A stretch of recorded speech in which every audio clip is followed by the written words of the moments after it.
नमस्कार, स्वागत है आप सभी का हमारे YouTube चैनल पे। दोस्तों, जैसा कि हमारा वोकैबुलरी का सेशन चल रहा था, vocabulary through root words, English के अंदर जो रूट वर्ड्स होते हैं वो बहुत ही इंपॉर्टेंट होते हैं। तो हमारा जो आज का रूट वर्ड है वो ज़रा देखते हैं हम कौन से रूट वर्ड है। एक फोबिया है, फोबिया का मतलब होता है फियर। और दूसरा जो रूट वर्ड है side, side it means CIDE, side मतलब किलिंग और मर्डर, मतलब किसी का मर्डर कर देना या किल कर देना। और फियर जो फोबिया का था उसका मतलब डर होता है। अब ये दोनों जो रूट वर्ड से जो बने हुए शब्द हैं जो और इन रूट वर्ड से बने हुए वर्ड्स हैं, ये बेसिकली आपको देखने को मिलेंगे वन वर्ड सब्स्टिट्यूशंस में ज़्यादा आपको देखने को मिलेंगे।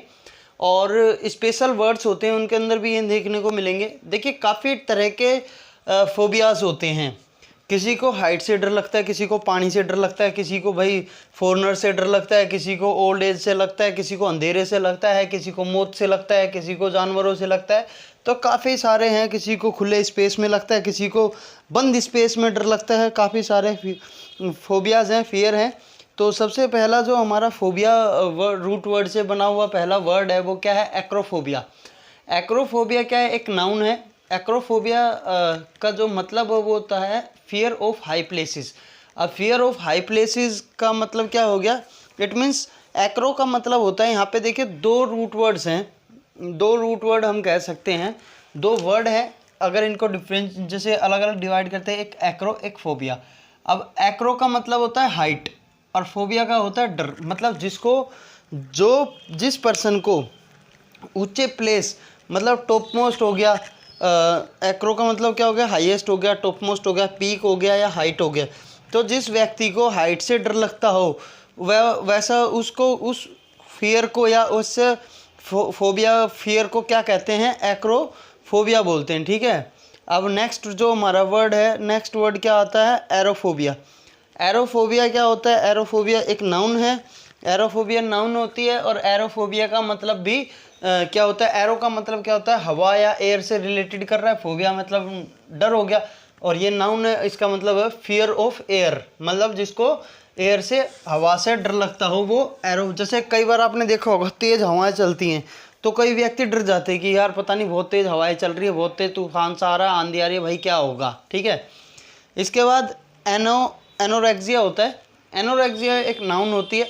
एनोरेक्सिया नाउन में, और इसका मतलब क्या होता है? Fear of getting fat makes young girls stop eating. मतलब ये आपने लगभग देखा होगा आजकल जो लड़कियों में बड़ी बीमारी होती है, वो बीमारी क्या होती है कि भाई वो फैट अपने मॉडलर बनना चाहती है ना, तो मतलब उनको फैट से डर लगता है कि भाई मेरे शरीर में कहीं फैट ना जम जाए, चर्बी ना जम जाए। और वो क्या करते हैं? ईटिंग मतलब जो खाना है वो क्या करती हैं? कम कर देती हैं कि हम ज़्यादा ना खाएं, जिससे उनको डर रहता है कि हम फैटी ना हो जाएं, मोटे ना हो जाएं। और उसके क्या होते हैं? कुछ हार्मफुल इफ़ेक्ट्स होते हैं। ठीक है। हमारे जो लड़के होते हैं, मतलब हमारे जैसे जो से हम कहते हैं यंग बिंदास बंदे लड़के होते हैं, वो अपना सही है खा पी के दबा के मस्त जिम जाम मार के बॉडी वाडी बना के मस्त रहते हैं। ठीक है। तो उनको इस चीज़ का डर नहीं रहता। इस ये वाला फोबिया है उनके लिए नहीं, ये बेसिकली लड़कियों के लिए है ज़्यादा, एनोरेक्सिया। इसके बाद जो हमारा नेक्स्ट वर्ड आता है वो है एगोराफोबिया होता है। एगोराफोबिया का मतलब भी क्या होता है? एगोराफोबिया भी नाउन है एक, और इसका मतलब क्या होता है? Fear of open places. Agoraphobia क्या हो गया? फियर मतलब जिसको खाली प्लेसेस जो होते हैं, ओपन मतलब काफ़ी बड़े बड़े प्लेस हैं, बहुत बड़ा है। मान लो कहीं आप घूमने जा रहे हो, वहाँ देखा आपने बहुत बड़ा प्लेस है भाई, खुला प्लेस है, तो वहाँ बंदा जाते ही डर जाएगा, अरे यार ये बड़ा ओपन प्लेस है, यहाँ कुछ भी हो सकता है। ठीक है। तो उस टाइप का जो डर होता है वैसा डर क्या होगा? एगोराफोबिया कहते हैं। ठीक है। ऐसे व्यक्ति भी आप देखने को मिल जाएंगे आपको। नेक्स्ट जो वर्ड है वो है क्लस्ट्रोफोबिया। अब क्लस्ट्रोफोबिया एक नाउन है ये भी। क्लस्ट्रोफोबिया का मतलब होता है जो इसमें स्मॉल प्लेसेस या कहीं जैसे बंद जगह, किसी को बंद कर देते हैं कमरे में या किसी छोटी जगह में कोई होता है, उसको वहाँ पे कन्फाइंड, मतलब fear of being confined to small places और एनक्लोज्ड, मतलब उसको वहाँ डर लगता है। तो इस तरह का जो डर होता है वो क्या होता है? क्लस्ट्रोफोबिया होता है। ठीक है। नेक्स्ट वर्ड हमारा जो है वो है क्लेप्टोमेनिया होता है। क्लेप्टोमेनिया देखो, मेनिया और फोबिया ये अलग अलग तरह के होते हैं। मेनिया भी काफ़ी तरह से होता है। मेनिया को पागलपन बोल देते हैं, या किसी चीज़ के प्रति वो मतलब वो एक तरह से एक्साइटेड होते हैं, पागल हो जाते हैं, मतलब उनके अंदर ऐसी चीज़ें होती हैं, ठीक है। और फोबिया होता है डर, ठीक है। तो क्लेप्टोमेनिया जो होता है, क्लेप्टोमेनिया भी एक नाउन होती है। और क्लेप्टोमेनिया एक ऐसी मतलब आदत है जो क्या बोलते हैं, किसी बंदे को क्या होता है, पैसे हैं उसके पास मगर उसकी क्या आदत है, उसको चोरी करने की आदत है। कहीं रिक्शे वाले के रेडी वाले के पास गया, कोई फ्रूट देखा और उसने क्या देखा, भाई रेडी वाला देख नहीं रहा, चुपके से एक अपनी संतरा उठा के जेब में डाल ली। तो मतलब आपने भी देखे होंगे ऐसे व्यक्ति कई सारे होते हैं, मतलब वो उनकी क्या बन जाती है, एक हैबिट बन जाती है। उनको क्या है, एक डिज़ायर होती है कि कुछ ना कुछ चीज़ें, कहीं दुकान वाले पे जाता है, वहाँ डब्बा खोल के टॉफ़ी मुँह में डाल लेता है, टॉफ़ी चुपके से चुरा ली, जेब में रख ली, ठीक है। इस तरह के व्यक्ति क्या होते हैं, या उनकी हैबिट जो होती है उस तरह की, जो ये इसको बोलते हैं हम क्लेप्टोमेनिया बोलते हैं। और ये लगभग कई मतलब बहुत सारे लोगों में आपको देखने को मिल जाएगी। कई ऐसे इस चीज़ के हैबिट हो जाती है, मतलब चाहे पैसा कितना भी है मगर वो आदत सी हो जाती है उनकी, ठीक है। नेक्रोफोबिया, नेक्रोफोबिया एक नाउन है, ठीक है। अब देखो इसमें जैसे एक्रो का मतलब हाइट था, इसी तरह नेक्रो का मतलब भी होता है। नेक्रो का मतलब क्या होता है, death, it is related to death. Necro necro का मतलब क्या होगा, डेथ से रिलेटेड। इसी तरह से नाइट से, अंधेरे से भी रिलेटेड होता है। ये क्या बोलते हैं, हमारा निक्टो होता है, निक्टो नेक्रो डेथ से रिलेटेड होगा। जीनो फॉरेन से रिलेटेड, फॉरेनर से रिलेटेड होगा। इसी तरह से हर वर्ड कहीं ना कहीं रिलेट करता है। तो नेक्रोफोबिया क्या हो गया, फियर ऑफ डेड बॉडी, मतलब किसी व्यक्ति को डेड बॉडी से डर लगता है, तो उस टाइप के डर को हम क्या बोलते हैं, नेक्रोफोबिया बोलते हैं, ठीक है। नेक्स्ट वर्ड हमारा है जूफोबिया। जूफोबिया, जू का मतलब क्या होता है, जू एक जगह है जहाँ पे सभी जानवर को, इन सबको रखते हैं, वो क्या बोलते हैं, उसको जूफोबिया बोलते हैं। और जूफोबिया में तो अब क्या होता है, जब भाई जू से डर लग रहा है उस व्यक्ति को कि जू फोबिया है, तो क्या होता है उसको, मतलब एक तरह से किससे डर लगता है, एनिमल्स से, फियर ऑफ एनिमल्स, एनिमल्स से डर लगता है, ठीक है। नेक्स्ट वर्ड है जीनोफोबिया। अब जीनो का मतलब क्या होता है, जीनो का मतलब होता है foreigners, it is related to foreigners, ठीक है। और फोबिया का मतलब डर होता है, ठीक है। तो कहीं ना कहीं, या हम कह सकते हैं स्ट्रेंजर कह लो, फॉरनर कह लो, एक ही बात है, स्ट्रेंजर हो गया, ठीक है। तो जिस व्यक्ति को किसी फॉरनर से, नए व्यक्ति से, या किसी अजनबी व्यक्ति से डर लगता हो, वह उस टाइप के डर को क्या कहते हैं, जीनोफोबिया बोलते हैं, ठीक है। निक्टोफोबिया, निक्टोफोबिया एक नाउन है ये भी। और निक्टोफोबिया भी किसको बता रहे हैं, निक्टो का मतलब क्या होता है, अंधेरे से रिलेट करता है निक्टो। और निक्टो का मतलब it is related to darkness, ठीक है। तो निक्टोफोबिया का मतलब क्या हो गया, फियर ऑफ डार्कनेस, मतलब जो अंधेरे से डर लगता हो। अब लोगोमेनिया हो गया नेक्स्ट वर्ड। नेक्स्ट वर्ड लोगोमेनिया, लोगोमेनिया भी नाउन है एक। और लोगो का मतलब क्या होता है, हमने पहले पढ़ा था, लोक्यू, लोक्वेशियस, लोगो, लोग, लोग्यू, जहाँ ये सब भी वर्ड्स आते हैं वो it is related to talking, मतलब जहाँ रिलेट करता है बात करने से, टॉकिंग से। तो ये क्या हो गया, लोगोमेनिया क्या हो गया, मेनिया फॉर टॉकिंग, मतलब जिसको बोलना पसंद हो, जो हर टाइम बड़बड़ा बोलता ही रहता है कुछ ना कुछ, वो मतलब उसको बातें करना पसंद है, ठीक है। नेक्स्ट वर्ड पे चलते हैं। नेक्स्ट वर्ड हमारा क्या है, ओक्लोफोबिया है। ओक्लोफोबिया एक नाउन है। ओक्लो का मतलब यहाँ पे क्या होता है, ओक्लो का मतलब क्या होता है, crowd, it is related to crowd. ओक्लो का मतलब क्या हो गया, क्राउड से रिलेट कर रहा है, ठीक है, ओक्लो। तो ओक्लोफोबिया क्या हो गया, फियर ऑफ क्राउड, मतलब जिसको भीड़ भाड़ से डर लगता हो, क्राउड से डर लगता हो, वो क्या है, ओक्लोफोबिया, ठीक है। नेक्स्ट वर्ड है हमारा थेनेटोफोबिया। अब निक्टो और थेनेटो, इन दोनों की एक स्टोरी भी है ग्रीक में। तो थेनेटोफोबिया एक नाउन है। थेनेटो का मतलब क्या होता है, थेनेटो का मतलब भी हमारा it is related to death होता है, कि डेथ से कहीं ना कहीं डर लगना, तो थेनाटोफोबिया का मतलब हो गया फियर ऑफ डेथ, मतलब मौत से डर लगता है। किसी को कहते हैं ना भाई तेरी मौत होने वाली है, तेरे तो कम दिन बचे हैं भाई, अब इनकी सेवा करनी चाहिए, घर ले जाओ, तो बंदा बड़ा ही स्ट्रेसफुल हो जाता है, यार अब तो 2-4 दिन है, बड़ा टेंशन। वो वैसे नहीं मरना होगा तो वैसे मर जाएगा नाम सुन के कि अब तू जाने वाला है, ठीक है। तो नेक्स्ट वर्ड देखते हैं, हाइड्रोफोबिया। हाइड्रो का मतलब क्या होता है? Hydro is related to water, मतलब हाइड्रो से देखिए हाइड्रोजन पानी होता है, ठीक है। हाइड्रोजन जो हमारा H2O होता है, हाइड्रोजन ऑक्साइड, तो वो क्या होता है? वाटर। हाइड्रो जो भी वर्ड होता है hydro is related to water. और फोबिया डर, तो हाइड्रोफोबिया का मतलब क्या हो गया? फियर ऑफ वाटर, मतलब जिसको पानी से डर लगता हो। अब जीराफोबिया है। जीरा का मतलब क्या होता है? Gero is related to old age, मतलब जो गॉड ऑफ ओल्ड एज थे, मतलब जो बड़ी उम्र के जो गॉड थे उसको हम क्या बोलते हैं? जीरा, GERA, जीरा, ठीक है। ओल्ड एज, तो यह ओल्ड एज से रिलेट करता है। तो और फोबिया डर होता है, मतलब जिसको बुढ़ापे से डर लगता हो, ओल्ड एज से डर लगता हो, वो क्या हो गया? जीराफोबिया, ठीक है। अब हमारा नेक्स्ट जो रूट वर्ड है, नेक्स्ट रूट वर्ड हमारा होता है side, CIDE, side.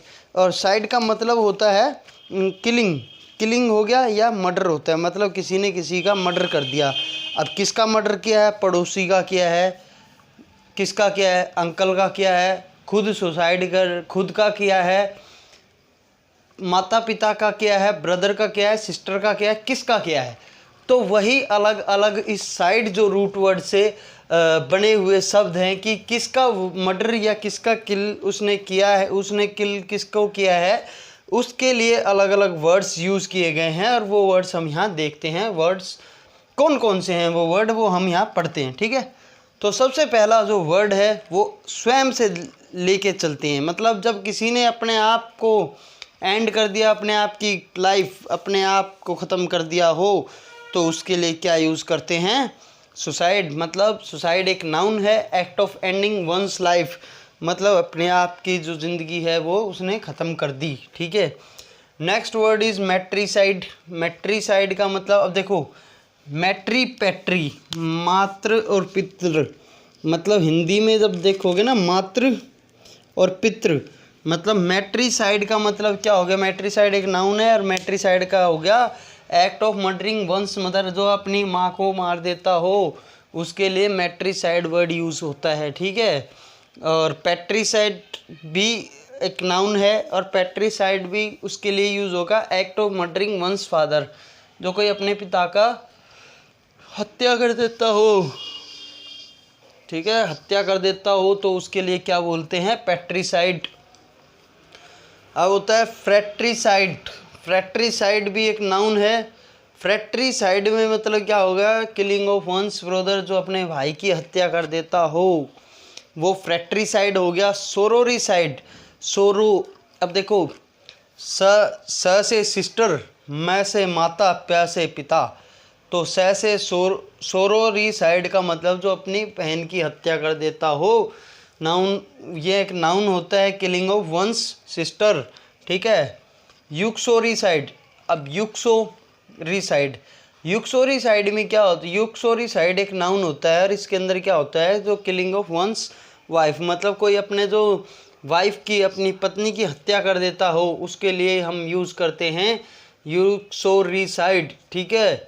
Next word होता है फिलीसाइड। फिलीसाइड में क्या होगा? फिलीसाइड देखिए, फिलीसाइड एक नाउन होता है, फिलीसाइड के अंदर होता है किलिंग ऑफ वंस चिल्ड्रन, अपने बच्चों की हत्या कर देना, ठीक है। इन्फेंटिसाइड, इन्फेंटिसाइड भी एक नाउन होता है। अब इन्फेंट का मतलब क्या होता है? इन्फेंट का मतलब क्या होता है? बच्चा, एक नवजात शिशु होता है जिसको हम इन्फेंट बोलते हैं, नवजात शिशु। तो इन्फेंटिसाइड क्या हो गया? Murder of an infant. ये बेसिकली आप लोगों ने जो भ्रूण हत्याएं देखी थी, मतलब भ्रूण हत्या नहीं, जो कन्या, जैसे किसी घर में कन्या हो जाती थी पहले जन्म के पहले, काफ़ी दिन पहले, सालों की और पुराने ज़माने की बात है ये, कि जब किसी के घर में लड़की पैदा हो जाती, कन्या हो जाती थी, तो वो क्या करते थे? उसको या तो मार देते थे या कहीं छोड़ देते थे। वो लोग इतना भेदभाव करते थे ना लड़के लड़कियों में, कि वो इन्फेंट, उस जो नवजात शिशु है उस इन्फेंट की हत्या कर देते थे। तो उसके लिए वर्ड्स क्या यूज़ करते हैं हम, इन्फेंटिसाइड। इन्फेंटिसाइड एक नाउन है। और नेक्स्ट इसके बाद जो वर्ड है फ्यूटिसाइड, फ्यूटस। देखिए फ्यूटस किससे रिलेट करता है, foetus is related to, foetus क्या होता है, जब गर्भ के अंदर जो शिशु पल रहा होता है उसको फ्यूटस बोलते हैं, फ्यूटस। और फ्यूटिसाइड क्या होता है, फ्यूटिसाइड एक नाउन होता है और ये international destruction of human foetus in the uterus के अंदर जो फीटस को मार दिया जाता है। होमिसाइड, होमोसेपियंस आपने पढ़ा है साइंस के अंदर। होमी जो वर्ड है, होमोसेपियंस, होम जो ये आ रहा है HOM, ये रिलेटेड टू किससे करता है, रिलेट होता है नाउन से रिलेट करता है, ठीक है। किलिंग ऑफ ह्यूमन बीइंग से रिलेट करता है ये, ठीक है। अब इसके बाद क्या होता है, genocide. Next word is genocide. Genocide भी एक नाउन है, जीनोसाइड एक नाउन है। और जीनोसाइड का मतलब क्या हो गया, जीनोसाइड भी एक नाउन होता है। इसका मतलब क्या होता है, मर्डर ऑफ ए रेस और कम्युनिटी। मतलब किसी जीनो मतलब किसी एक रेस का या कम्युनिटी का क्या करते हैं, वहाँ हत्या है, उनको सबको नरसंहार बोलते हैं हम, कि वहाँ के जो नरसंहार कर दिया है, ठीक है, जीनोसाइड। पैरिसाइड क्या होता है, एक नाउन होता है। और पैरिसाइड जो पैरी जो शब्द है, देखिए ये पेरेंट्स से मिलता जुलता है, पैरिसाइड। और पैरिसाइड पेरेंट्स से जब मिलता जुलता है, इसका मतलब क्या हो गया कि जब वह मर्डर ऑफ वंस पेरेंट, कोई अपने पेरेंट्स का हत्या कर देता है, तो उसका क्या मतलब अर्थ हो गया, पैरिसाइड हो गया, मर्डर ऑफ वंस पेरेंट्स, ठीक है। इसके बाद नेक्स्ट जो वर्ड आता है हमारा, नेक्स्ट वर्ड है रेजिसाइड। रेजिसाइड का मतलब REGICIDE, रेजिसाइड। और रेजिसाइड का मतलब क्या होता है, मर्डर ऑफ ए किंग और ए क्वीन। मतलब जब कोई अपने राजा की, प्रजा का जो राजा है उसकी हत्या कर देता है, अपने राजा की हत्या कर देता है, तो उसके लिए एक शब्द यूज़ किया जाता है रेजिसाइड, ठीक है। अब इसके बाद क्या हो गया, नेक्स्ट वर्ड आता है हमारा डेमोसाइड। डेमोसाइड भी एक नाउन है, ठीक है। और डेम का मतलब क्या होता है, पीपल होता है, पीपल, ठीक है। डेम का मतलब पीपल होगा, साइड का मतलब हत्या होगी। तो इसका मतलब क्या होता है, killing of people bye there government, मतलब उनकी गवर्नमेंट के द्वारा पीपल्स की, जनता की हत्या, ठीक है। तो ये क्या होगी, killing of people bye there government, ठीक है। तो ये दो रूट वर्ड्स थे हमारे, और दोनों ही रूट वर्ड से बने हुए जो भी शब्द थे, जो भी वर्ड्स थे, वो आप लोगों ने यहाँ देखे। मैक्सिमम ये सारे वर्ड्स बेसिकली ज़्यादातर आप वन वर्ड सब्स्टिट्यूशन में आप देखेंगे। वन वर्ड सब्स्टिट्यूशन में ये वर्ड्स आते हैं, बहुत ही इंपॉर्टेंट वर्ड्स हैं ये सारे, सभी एग्ज़ाम पॉइंट ऑफ व्यू से बहुत ही इंपॉर्टेंट हैं। एग्ज़ाम में लगभग ये आते हैं, पूछे भी जाते हैं, तो ये बहुत ही इंपॉर्टेंट है आपको याद करना और आपको समझना। तो आप इन वर्ड्स को ज़रूर ध्यान से पूर्वक पूरी वीडियो को देखें, पूरा सुने और इन वर्ड्स को मेमोराइज़ करें, ध्यान में रखें आप, जिससे अगर एक वर्ड्स भी देखो इस वीडियो से आता है आपका एग्ज़ाम में, तो आपका 1 नंबर पक्का होता है, ठीक है। तो आप अपने सभी दोस्तों को यह वीडियो शेयर करें और ज़्यादा से ज़्यादा शेयर करें, और अच्छा अगर वीडियो लगती है तो लाइक करें, कमेंट करें। और अभी तक अगर आप लोगों ने हमारे इस चैनल को सब्सक्राइब नहीं किया तो प्लीज़ सब्सक्राइब भी करें, ठीक है। धन्यवाद।